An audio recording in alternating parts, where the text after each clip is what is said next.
इस बार देवभूमि उत्तराखंड के अंदर दीपावली के बाद एक और दिवाली हम मनाने वाले हैं। देखिए, बीजेपी कह रही है 5 दिए जलाओ, हर मंदिर में ये करो, फलाना करो। मुझे बड़ी हंसी आ रही है क्योंकि हमारे सनातन धर्म में तो हम राम लला के आने की खुशी हर दिवाली में मना रहे हैं। 22 जनवरी को अयोध्या में श्री राम लला की प्राण प्रतिष्ठा कार्यक्रम को लेकर भाजपा और कांग्रेस में वार पलटवार का दौर शुरू हो गया है।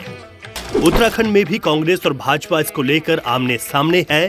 22 जनवरी को अयोध्या में राम मंदिर प्राण प्रतिष्ठा कार्यक्रम को लेकर उत्तराखंड के मुख्यमंत्री पुष्कर सिंह धामी ने जहां एक और उत्तरायणी पर होने वाले कार्यक्रमों को अयोध्या में प्राण प्रतिष्ठा कार्यक्रम की थीम पर आयोजित करने के निर्देश दिए हैं, वहीं लोगों से भी अपील की है कि वे दीपोत्सव के साथ ही विभिन्न आयोजन इस अवधि में करें।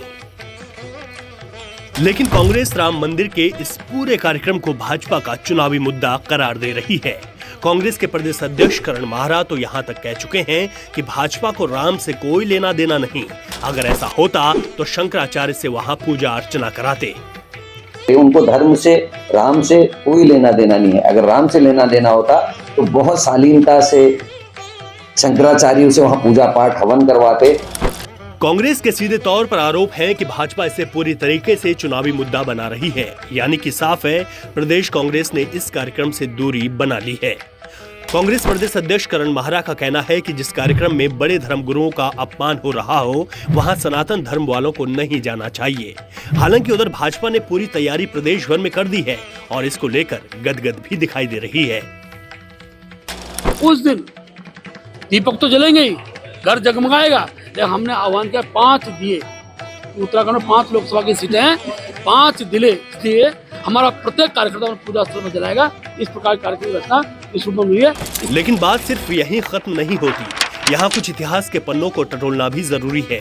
दरअसल 34 साल पहले देवराहा बाबा ने निर्विघ्न राम मंदिर बनने की भविष्यवाणी कर दी थी और तब तत्कालीन प्रधानमंत्री राजीव गांधी बाबा से आशीर्वाद लेने उनके आश्रम वृंदावन पहुंचे थे। बाबा से बातचीत के बाद राजीव गांधी राम मंदिर के शिलान्यास के लिए सहमत भी हो गए थे। तब देवराहा बाबा राम मंदिर के निर्माण के लिए सर्वसम्मति से रास्ता निकालना चाहते थे और संत समाज की ओर से उन्होंने राजीव गांधी को कहा था कि राम मंदिर निर्विघ्न बनेगा।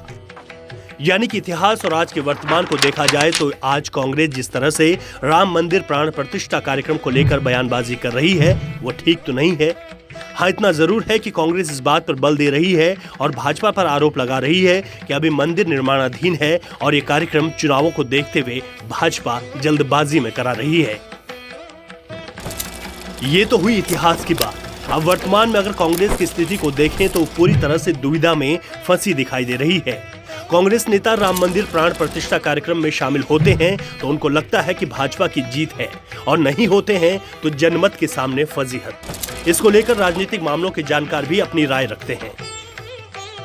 आज जब राम मंदिर बनकर के तैयार हो गया, हम भाजपा को ये नहीं कहेंगे कि भाजपा राम इसका मुद्दा बना रही है, क्योंकि ये इन विषयों को लेकर के तो भाजपा का खुद गठन हुआ है। ठीक है, वो बनी ही इन्हीं मुद्दों को लेकर के थी, जिसमें राम मंदिर पुनर्निर्माण था, हिंदुत्व को के पुनर्जागरण को लेकर के विषय थे। ठीक, तो अब तय कांग्रेस को करना है।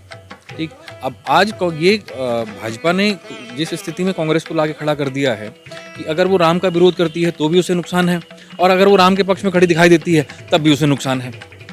ठीक है, तो ये एक इस तरह का कूटनीतिक जो तिलिस्म रचा गया उसमें कांग्रेस पूरी तरीके से फंसी हुई है। अब वो तय नहीं कर पा रही है। तो यही बड़ा कारण है कि उत्तराखंड में कांग्रेस के पास राम मंदिर को लेकर के बहुत ज़्यादा बोलने के लिए कुछ नहीं है। क्यों? क्योंकि वो अभी भी दिल्ली अपने राष्ट्रीय नेतृत्व को देख रही है कि वो हमें क्या दिशा निर्देश देगा और हमें उसी आधार, क्योंकि उसको उसी आधार पर काम करना है। अगर कल के दिन राम मंदिर से जुड़े हुए विषयों पर अगर केंद्रीय नेतृत्व को अगर वहाँ से निमंत्रण आता है, कई नेताओं को निमंत्रण आया भी है, और अगर वो वहाँ जाते हैं तो उनका अभी का जो विरोध है वो फिर उनको कटघरे में खड़ा करेगा, और अगर नहीं आता है और तब भी वो अगर इस चीज़ का विरोध करते हैं तो फिर ये तमाम मुद्दे जो इतिहास में उन्होंने गलतियां की हैं वो तमाम उनके सामने आती हैं। तो कांग्रेस ने जनमन के विषयों को, मैं जनमत के विषयों को नहीं कह रहा हूँ, जनमन के विषयों को लेकर के पहले ही अपनी राह में रोड़े बोए हैं।